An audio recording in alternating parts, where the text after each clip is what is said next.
Mari kita berdoa. Bapa di dalam sorga, terima kasih Tuhan untuk segala kesetiaan-Mu di dalam kehidupan setiap kami Tuhan. Kami mengalami segala kebaikan-Mu yang nyata dalam sepanjang hidup kami di dunia ini sampai pada detik ini. Terima kasih Tuhan untuk pagi hari ini, untuk kesempatan yang Tuhan berikan untuk kami beribadah kepada Tuhan. Kami berdoa untuk jemaat yang sedang sakit, agar Tuhan boleh jamah, Tuhan boleh menyertai, Tuhan boleh memulihkan. Mereka yang dalam recovery, Tuhan juga boleh menyertai dan memberikan pemulihan yang sempurna. Dan kami berdoa untuk jemaat yang sedang traveling, dimanapun mereka berada, Tuhan boleh sertai, Tuhan boleh pimpin. Dan kami juga berdoa untuk Ciceri yang saat ini sedang hari ini akan kembali ke Indonesia Tuhan. Di tengah-tengah duka cita, di mana Engkau telah memanggil almarhum Pak Lois ya Tuhan, Papa dari Saudara Ronald. Kiranya Tuhan berkati untuk ibadah nanti malam dan juga untuk besok Tuhan kremasi, semua boleh berjalan dengan baik. Kami berdoa Tuhan menyerahkan ibadah ini untuk firman yang akan kami renungkan bersama-sama. Tuhan boleh berbicara kepada kami, tolong hamba-Mu dengan segala kelemahan dan cacat celahnya, supaya Tuhan memakai untuk menguraikan kebenaran-Mu. Di dalam nama Tuhan Yesus Kristus kami berdoa. Amin. Silakan duduk. Shalom, selamat pagi jemaat yang dikasihi oleh Tuhan. Hari ini kelihatan sepi, ada banyak jemaat yang tidak bisa hadir, baik karena sakit ataupun karena hujan. Bapak Ibu yang dikasihi oleh Tuhan, hari ini kita belajar sebuah topik, yaitu tentang action and consequence. Yaitu kita akan belajar tentang setiap perbuatan kita, setiap pilihan kita, ada konsekuensinya dalam kehidupan kita. Dan hari ini kita akan belajar tentang keluarga Eli. Bapak Ibu Saudara, di dalam pelajaran yang sebelumnya tentang satu Samuel, kita sudah belajar tentang pada akhirnya Eli menegur dosa atau kesalahan anak-anaknya. Tetapi sayang sekali, sudah terlambat. Sudah terlambat karena Tuhan sudah menyatakan keputusannya untuk menghukum Eli dan anak-anaknya. Dan di dalam perikop hari ini, Tuhan menyatakan hukuman kepada Eli. Dan Tuhan memanggil seorang nabi untuk menyampaikan pesan hukuman Tuhan kepada Eli dan keturunannya. Saudara, ini sesuatu yang sulit untuk disampaikan oleh sang nabi kepada Imam Eli, saudara.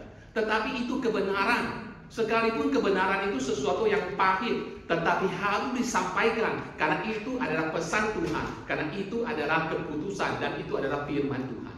Nah, Bapak Ibu yang dikasihi Tuhan, dari perikop kita hari ini, kita akan belajar beberapa pelajaran penting untuk kita. Ada beberapa prinsip yang kita bisa pelajari dari 1 Samuel pasal yang kedua ayat ke-27 hingga ke-36. Yang pertama, saudara, kita bertanggung jawab atas karunia rohani, atas talenta, dan atas panggilan yang Tuhan percayakan kepada setiap kita. Itu yang pertama, Bapak Ibu Saudara. Kita bertanggung jawab atas karunia rohani, talenta, dan panggilan Tuhan kepada setiap kita. Itu bisa kita pelajari dari ayat ke-27 hingga ayat ke-29.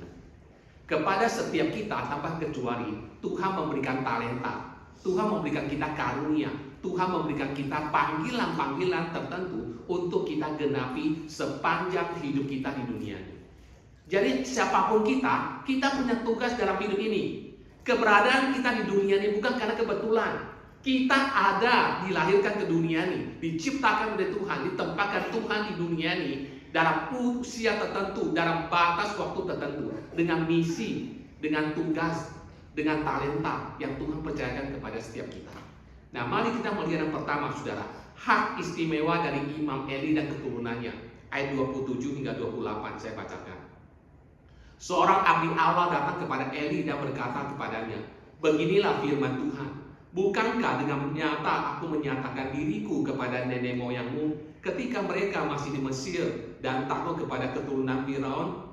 Dan aku telah memilihnya dari segala suku bangsa menjadi imam bagiku, supaya ia mempersembahkan korban di atas mezbahku, membakar kukupan dan memakai baju efod di hadapanku. Kepada kaummu telah kuserahkan segala korban api-apian orang Israel." Saudara, Tuhan menganugerahkan begitu banyak kelebihan, keistimewaan kepada Eli. Pertama, saudara, Tuhan memilih Eli dan keturunannya untuk menjadi imam Tuhan, saudara. Dan hal itu dimulai dengan panggilan Tuhan kepada Musa dan Harun untuk memimpin bangsa Israel keluar dari Mesir, dari tangan Firaun. Setelah itu ketika di padang gurun, Tuhan memberikan ketetapan tentang ibadah kepada Tuhan, tentang mempersembahkan korban. Dan keturunan Harun diberikan hak istimewa oleh Tuhan untuk menjadi imam selama-lamanya. Seluruh keturunan Harun akan menjadi imam. Itu hak istimewa yang Tuhan berikan.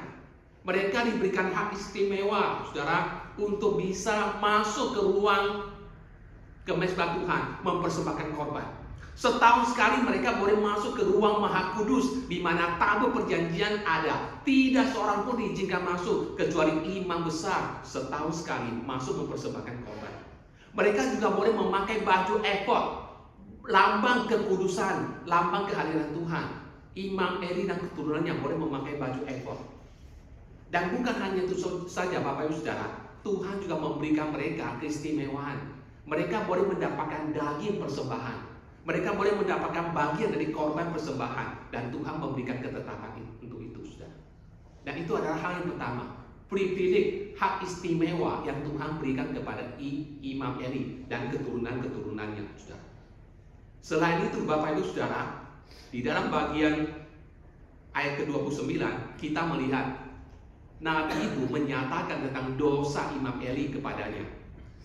Dikatakan di dalam ayat 29, mengapa engkau memandang dengan loba kepada korban sembelihanmu dan korban sajianku yang telah kuperintahkan, dan mengapa engkau menghormati anak-anakmu lebih daripadaku, sambil kamu menggemukkan dirimu dengan bagian yang terbaik dari setiap korban sajian umatku Israel. Saudara, ada dua dosa atau kesalahan yang Tuhan nyatakan kepada Eli dan keturunannya di sini. Yang pertama, saudara, dikatakan bahwa Eli memandang dengan loba korban-korban persembahan Tuhan. Saudara, di dalam terjemahan aslinya dalam bahasa Ibrani, kata memandang dengan loba itu kalau diterjemahkan dengan dalam bahasa Inggris dikatakan to kick at something, menendang sesuatu, saudara. Dan arti yang dipakai dalam bahasa Ibrani itu biasa dipakai kepada orang yang menendang anjing atau kucing, saudara. Ketika kita menendang sesuatu, menyepak sesuatu, itu berarti kita tidak menghormati barang itu atau apapun itu, saudara. Kita memandang rendah, kita menganggap hina, kita tidak respect kepada apa yang kita tendang itu. Dan Tuhan berkata, mengapa engkau menendang korban persembahanku? Dengan kata lain, Tuhan berkata, Eli, engkau tidak menghormati korban persembahanku. Engkau memandang rendah korban persembahanku, saudara. Kata-kata Tuhan ini mengingatkan kembali apa yang dilakukan oleh anak-anak Imam Eli, Hofni dan Pinehas. Apa yang mereka lakukan terhadap korban persembahan? Korban itu sebelum diserahkan kepada Eli dan keturunannya, korban itu mesti dimasak, direbus dulu. Tetapi Imam Eli dan anak-anaknya bosan makan daging rebus. Mereka kepengen barbecue. Maka dikatakan daging itu ketika masih mentah belum dimasak, pegawainya sudah datang dengan kekerasan untuk mengambil daging itu. Dan bukan hanya itu saja, saudara. Dikatakan lemak dari korban itu yang sesuai dengan Taurat mesti dibakar karena itu adalah untuk Tuhan. Itu pun direbus, diambil dengan paksa oleh anak-anak dari Imam Eli. Mereka tidak menghormati korban persembahan. Mereka membuli umat yang datang membawa korban persembahan, dan mereka juga tidak menghormati apa yang menjadi bagian atau menjadi haknya Tuhan. Dan itu yang dilakukan, saudara. Dan Bapak Ibu Saudara, dikatakan, saudara, Eli ikut bersalah dalam hal ini, saudara. Dikatakan, sambil kamu menggemukkan dirimu dengan bagian yang terbaik dari setiap korban sajian umatku Israel. Memang bukan Imam Eli yang mengambil paksa korban persembahan itu. Eli tidak melakukannya. Anak-anaknya yang melakukannya. Tetapi Eli ikut bersalah. Kenapa? Karena ia ikut menikmati daging-daging itu. Ia ikut menikmati daging dari korban persembahan yang seharusnya untuk Tuhan. Lemah-lemah korban itu yang seharusnya untuk Tuhan. Dia tidak mengambilnya, tapi dia ikut menikmati korban persembahan itu. Dan Tuhan mengatakan, engkau ikut berdosa atas perbuatan anak-anakmu. Dan itulah sebabnya saudara, poin yang kedua. Dengan perbuatan ini, Eli sedang melakukan dosa yang kedua, yaitu apa? Yaitu Imam Eli lebih menghormati anak-anaknya daripada Tuhan. Imam Eli lebih mencintai anak-anaknya daripada mencintai Tuhan. Dia lebih menghormati anak-anaknya daripada menghormati Tuhan. Saudara, Eli tahu tentang masalah korban persembahan. Eli tahu tentang anak-anaknya membuli umat yang datang membawa korban persembahan. Eli tahu anak-anaknya mengambil lemah korban-korban yang seharusnya milik Tuhan. Dan Eli juga tahu anak-anaknya tidur dengan perempuan-perempuan yang berjaga atau melayani di depan kemah pertemuan. Eli tahu tentang semua itu, saudara. Eli tahu tentang segala kesalahan anak-anaknya. Tetapi dikatakan Eli tidak mengambil keputusan. Dia tidak mengambil tindakan. Dia tidak memecat anak-anaknya dari jabatan sebagai seorang imam. Tapi dia membiarkan anak-anaknya terus hidup dalam dosa, terus hidup dalam pelanggaran terhadap jabatan dan terhadap pelayanan yang Tuhan percayakan kepada mereka. Bapak Ibu Saudara, setiap kita bertanggung jawab atas karunia atau talenta atau panggilan yang Tuhan percayakan kepada setiap kita. Mungkin kita tidak memiliki hak istimewa dan panggilan istimewa seperti Imam Eli, tetapi kepada setiap kita Tuhan telah memberikan karunia, talenta, panggilan tertentu untuk kita jalani, untuk kita genapi dalam kehidupan kita. Pertanyaannya adalah, apakah kita dengan serius, kita dengan sungguh-sungguh menjalankan apa panggilan yang Tuhan percayakan kepada kita untuk kemuliaannya atau tidak? Itu poin pertama yang kita lihat di dalam perikop ini, saudara. Sekarang kita melihat yang kedua. Bagian kedua dari perikop ini mengajar kepada kita bahwa kita menuai apa yang kita tabur. Itu dikatakan di dalam ayat ke-30 hingga ayat ke-34. Kita menuai apa yang kita tabur. Ini adalah sebuah kebenaran yang sangat umum atau sangat jelas dinyatakan dalam Alkitab. Sepanjang Alkitab dari Perjanjian Lama sampai Perjanjian Baru menegaskan kebenaran ini, bahwa kita menuai apa yang kita tabur, saudara. Jikalau kita menuai hal-hal yang baik, maka hasilnya akan baik. Tetapi ketika kita menabur hal-hal yang tidak baik, kita akan menabur konsekuensi atau hasil yang tidak baik dalam kehidupan kita. Itu sebuah hukum yang tidak bisa dilanggar. Itu sebuah hukum yang Tuhan tetapkan. Di dalam ayat ke-30, kita belajar bahwa sikap kita terhadap Tuhan itu penting. Attitude kita terhadap Tuhan itu penting, saudara. Ayat 30 mengatakan, sebab itu demikianlah firman Tuhan Allah Israel. Sesungguhnya aku telah berjanji, keluargamu dan kaummu akan hidup di hadapanku selamanya. Tetapi sekarang demikianlah firman Tuhan, jauhlah hal itu daripadaku. Sebab siapa yang menghormati aku akan kuhormati. Tapi siapa yang menghina aku akan dipandang rendah. Saudara, Tuhan sebelumnya telah berjanji kepada Harun dan seluruh keturunannya bahwa seluruh keturunan Harun akan menjadi imam Tuhan untuk selama-lamanya. Tetapi sekarang Tuhan akan menarik keputusan itu, saudara. Tuhan tidak akan lagi membiarkan keturunan Eli dan keturunannya untuk menjadi imam besar. Tuhan akan menggantikannya dengan orang lain, saudara.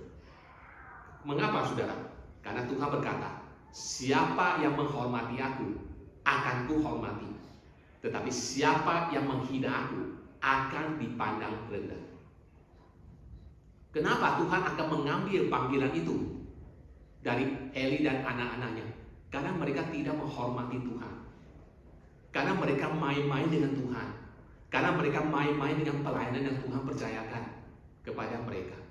Karena mereka tidak menghormati Tuhan, maka Tuhan akan memutus panggilan yang Tuhan pernah menyatakan kepada Eli dan anak-anaknya, saudara. Yang ayat ke-31 hingga ke-34 di sini kita melihat tentang hukuman Tuhan itu berat. Apa yang kita tabur itu akan kita tuai. Dan jikalau kita menabur di dalam kejahatan, karena dalam hal yang tidak berkenan kepada Tuhan, hukuman yang kita akan peroleh itu adalah hukuman yang berat. Saudara, ayat 31 hingga 33 mengatakan, sesungguhnya akan datang waktunya bahwa aku akan mematahkan tangan kekuatanmu dan tangan kekuatan kaummu, sehingga tidak ada seorang kakek dalam keluargamu. Maka engkau akan memandang dengan mata bermusuhan kepada segala kebaikan yang akan kulakukan kepada Israel, dan dalam keluargamu takkan ada seorang kakek itu selamanya. Tapi seorang daripadamu yang tidak kulenyapkan dari lingkungan mezbahmu, ku akan membuat matamu rusak dan jiwamu merana. Segala tambahan keluargamu akan mati oleh pedang lawan. Saudara, bagian hukuman pertama Tuhan untuk Eli dan keluarganya adalah di dalam keturunan Eli dikatakan tidak ada orang yang akan berumur panjang. Tidak ada orang yang akan sampai pada momen menjadi kakek bisa melihat cucunya. Artinya mereka semua akan mati muda di hadapan Tuhan. Itu hukuman pertama. Dan akan segera terjadi. Tetapi ada hukuman yang sangat dekat yang akan segera terjadi. Ayat ke-34. Inilah yang akan menjadi tanda bagimu, yakni apa yang akan terjadi kepada kedua anakmu itu, Hofni dan Pinehas. Pada hari yang sama, keduanya akan mati. Perikop selanjutnya kita akan melihat. Dalam satu hari, dua anak dari Imam Eli ini, Hofni dan Pinehas, mati di dalam peperangan. Itu adalah hukuman yang Tuhan nyatakan sebagai akibat dari apa yang kita tabur, apa yang ditabur oleh Eli dan oleh anak-anaknya. Dan itu kebenaran kedua yang tidak boleh kita lupakan, saudara. Yang kita pelajari dari perikop ini. Apa yang kita tabur, itu akan kita tuai. Setiap keputusan yang kita ambil, setiap pilihan hidup yang kita ambil, setiap perbuatan-perbuatan yang kita ambil dan kita lakukan dalam kehidupan kita, ada konsekuensinya. Jikalau kita menabur apa yang baik, hasilnya akan baik. Tapi jikalau kita menabur hal yang tidak berkenan di hadapan Tuhan, maka kita akan menuai hukuman atau hal-hal yang tidak baik dalam kehidupan kita. Itu sebuah kebenaran yang universal, yang tidak bisa kita bantah. Sekarang kita melihat poin yang ketiga, yang terakhir. Kita bisa kehilangan atau ketinggalan berkat Tuhan. Itu dikatakan di dalam ayat ke-35 hingga 36. Kita bisa kehilangan atau kita bisa ketinggalan berkat Tuhan. Ayat ke-35 memberitahukan kepada kita bahwa Tuhan bisa mengenapi rencananya tanpa kita. Apabila kita tidak menghormati Tuhan, maka kita bisa kehilangan atau ketinggalan berkat Tuhan. Keinginan Tuhan adalah untuk memakai setiap kita untuk bisa melayaninya, untuk menjadi Allah di tangannya. Tetapi kalau kita tidak mau taat, kalau kita menyeleweng, maka Tuhan tetap bisa menjalankan panggilannya. Tuhan tetap bisa menjalankan rencananya tanpa kita, tanpa Anda dan tanpa saya. Enggak ada kita, enggak ada Anda, enggak ada saya. Rencana Tuhan tetap akan berlaku. Rencana Tuhan akan tetap berjalan. Rencana Tuhan tetap akan digenapi. Saudara, ayat ke-35. Dan aku akan mengangkat bagiku seorang imam kepercayaan yang berlaku sesuai dengan hatiku dan jiwaku. Dan aku akan membangunkan baginya keturunan yang teguh setia, sehingga ia selalu hidup di hadapan orang yang kuurapi. Saudara, Eli dan anak-anaknya telah menunjukkan ketidaksetiaan mereka sebagai imam di hadapan Tuhan. Tetapi kegagalan mereka tidak menghentikan rencana Tuhan atau pelayanan Tuhan tetap berjalan. Mereka hidup dengan tidak mengindahkan perintah-perintah Tuhan, ketetapan Tuhan. Sekalipun mereka gagal, rencana Tuhan tidak gagal. Tuhan tetap akan bisa melakukan misinya dan Tuhan bisa memakai orang lain. Kalau kita tidak mau dipakai Tuhan, Tuhan bisa memakai orang lain. Kalau Tuhan memberikan kita kesempatan, privilege, dengan talenta, dengan karunia, dengan panggilan tertentu untuk kita lakukan. Kalau kita tidak mau lakukan, ingat, Tuhan bisa memakai orang lain. Ketika Imam Eli gagal, ketika anak-anaknya gagal untuk menjalankan panggilan kudus sebagai imam yang Tuhan percayakan kepadanya, ketika mereka gagal, Tuhan bisa memakai orang lain. Dikatakan apa? Tuhan akan membangunkan orang lain yang setia, yang berkenan di hati Tuhan. Siapakah orang itu? Ada yang mengatakan orang itu adalah Nabi Samuel. Tetapi sebetulnya sekalipun Samuel memiliki kualifikasi untuk itu, tetapi panggilan utama dari Samuel adalah sebagai nabi dan hakim, bukan imam. Panggilan utama Samuel itu adalah sebagai seorang nabi. Dia akan berbicara mewakili Tuhan kepada umatnya, dan dia juga akan menghakimi umat Israel, tetapi bukan sebagai imam. Lalu ada yang menafsirkan, nanti di bagian seterusnya dikatakan, keturunan Eli tidak akan lagi menjadi imam, tetapi Tuhan membangkitkan seorang bernama Imam Sadok. Dan dikatakan Imam Sadok ini adalah keturunan Nabi yang mengganti, keturunan imam yang akan menggantikan Imam Eli yang berkenan di hati Tuhan. Tetapi sebetulnya perikop ini berbicara tentang Tuhan Yesus. Karena Tuhan Yesus itu adalah Nabi yang setia. Tuhan Yesus adalah imam yang setia. Dan Tuhan Yesus juga adalah Raja yang setia. Kebenaran ini pada akhirnya akan digenapi di dalam diri Yesus Kristus. Bapak Ibu Saudara, seringkali dalam keangkuhan kita meyakinkan diri kita bahwa kita itu tidak tergantikan. Kalau tidak ada saya, pelayanan tidak akan berjalan.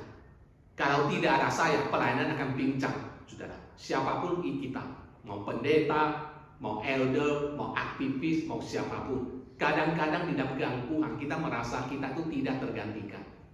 Tetapi kebenaran ini ingin mengingatkan kepada kita. Kalau kita menyeleweng, atau kalau kita tidak mau dipakai Tuhan, Tuhan bisa memakai orang lain. Imam Eli gagal, anak-anaknya gagal. Mungkin mereka merasa mereka ada orang-orang yang tidak tergantikan. Kalau bukan mereka, keturunan mereka, keluarga mereka, siapa lagi yang akan menjalankan panggilan sebagai imam di hadapan Tuhan? Ternyata Bapak Ibu Saudara, ketika mereka gagal, Tuhan bisa membangkitkan orang lain. Ini mengingatkan kepada setiap kita semua bisa tergantikan. Kalau kita tidak mau melakukan tugas itu, kalau kita tidak mau menjalankan panggilan Tuhan kepada kita, ingat, Tuhan bisa memakai orang lain. Kalau kita gagal menjalankan panggilan itu, kalau kita tidak setia dengan panggilan kita, Tuhan bisa menggantikan kita, memakai orang lain. Itu prinsip yang kita dapatkan di sini. Dan terakhir, Saudara, Tuhan bisa saja memberikan berkat kita kepada orang lain. Ayat ke-36. Kemudian siapa yang masih tinggal hidup dari keturunanmu akan datang sujud menyembah kepadanya, meminta sekeping uang perak atau sepotong roti, dan akan berkata, tempatkanlah kiranya aku dalam salah satu golongan imam itu, supaya aku dapat makan segerak roti. Saudara, barangkali Eli dan anak-anaknya berpikir bahwa mereka akan terus melayani sebagai imam untuk selama-lamanya, dan terus menikmati segala privilege, segala keistimewaan, segala berkat dari jabatan seorang imam, Saudara. Mereka berpikir mereka akan terus bisa enjoy semua berkat dan fasilitas yang ada. Tapi mereka lupa ketika mereka gagal di hadapan Tuhan, ketika mereka tidak setia di hadapan Tuhan, ketika mereka tidak menghormati Tuhan, maka Tuhan akan segera menggeser mereka dan Tuhan akan menggantikan orang lain. Dan pada akhirnya segala berkat Tuhan itu diambil daripada mereka. Selama ini mereka boleh menikmati segala berkat-berkat yang Tuhan sediakan, karena panggilan mereka sebagai seorang imam di hadapan Tuhan. Tetapi ketika hukuman Tuhan dinyatakan, dikatakan mereka akan menjadi orang yang kelaparan, yang harus memohon-mohon untuk sekeping perak dan untuk mendapatkan makanan. Sebelumnya mereka boleh sesuka hati mereka memperlakukan korban persembahan. Mereka tidak suka makan daging yang sudah diolah, yang sudah direbus. Mereka tidak mau.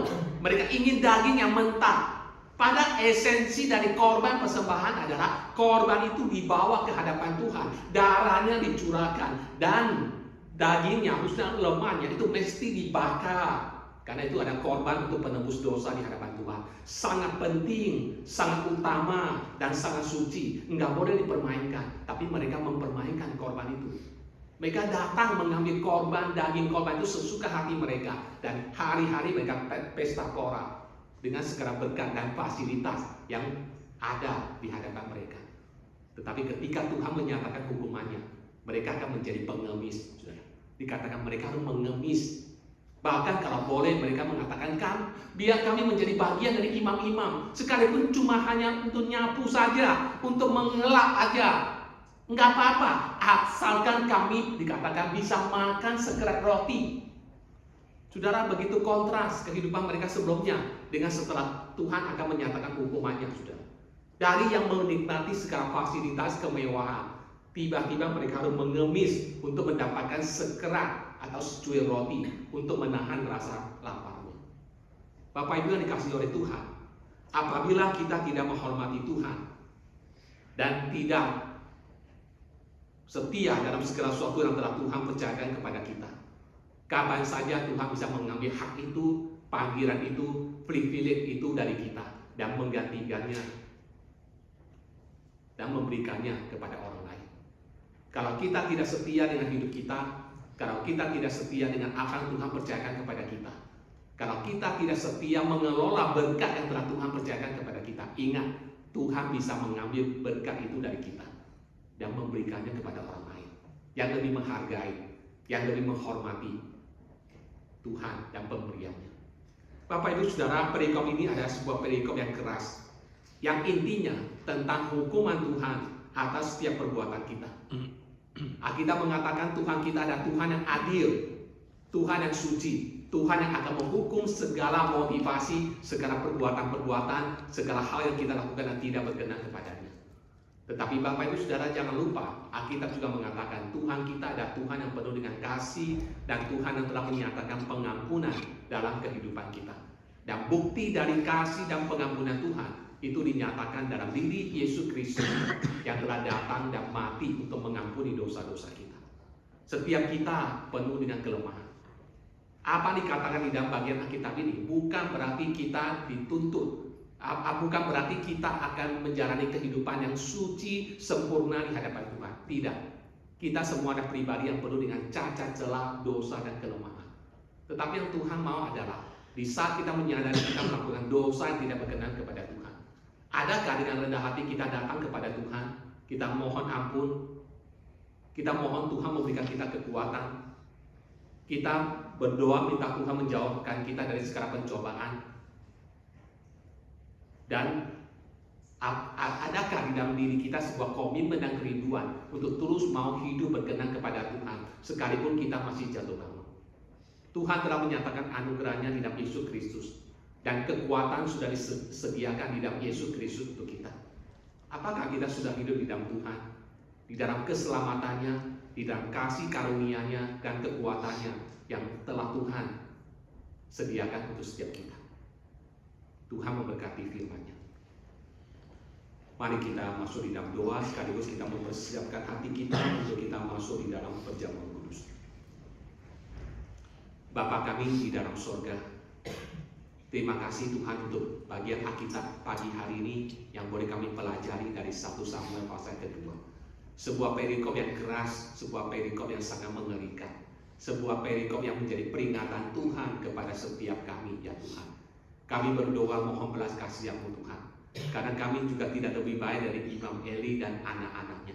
Mungkin kami tidak melakukan dosa yang persis seperti yang mereka lakukan, tetapi kami melakukan kesalahan dan dosa dalam bentuk dan wujud yang lain, Tuhan. Kami berdoa mohon belas kasih-Mu Tuhan. Di dalam segala kelemahan dan keterbatasan kami, dosa-dosa yang kami lakukan, kami mohon pengampunan-Mu Tuhan. Kami berdoa kiranya Tuhan memberikan kami kasih karunia dan anugerah-Mu untuk boleh hidup di dalam kemenangan, hidup di dalam pengampunan, hidup di dalam kemenangan yang sudah dikerjakan oleh Kristus di atas kayu salib untuk kami. Bapa, kami tahu kami masih jatuh bangun Tuhan. Tidak mudah untuk mengiring Tuhan, tidak mudah untuk melayani Tuhan, tidak mudah untuk menjalani hidup yang setia kepada Tuhan. Tapi kami percaya Tuhan, di dalam anugerah-Mu, di dalam panjang sabar-Mu, Tuhan Engkau selalu memberikan kami kesempatan dan anugerah demi anugerah di tengah-tengah proses jatuh bangun kami. Engkau terus memberikan kami kesempatan untuk boleh hidup berkenan kepada-Mu. Pimpin dan topang hidup kami Tuhan, supaya kami boleh terus hidup dalam anugerah dan kemenangan Kristus sampai pada hari Tuhan menjemput setiap kami. Terima kasih Bapa. Terima kasih untuk kesempatan pagi ini. Di dalam ibadah ini kami juga akan mengadakan perjamuan kudus. Siapkan hati kami semua Tuhan. Layakkan kami semua. Ampuni segala dosa dan kesalahan kami, supaya kami boleh layak menghampiri meja perjamuan ini. Di dalam nama Tuhan Yesus Kristus kami berdoa. Amin. Bapak Ibu Saudara, hari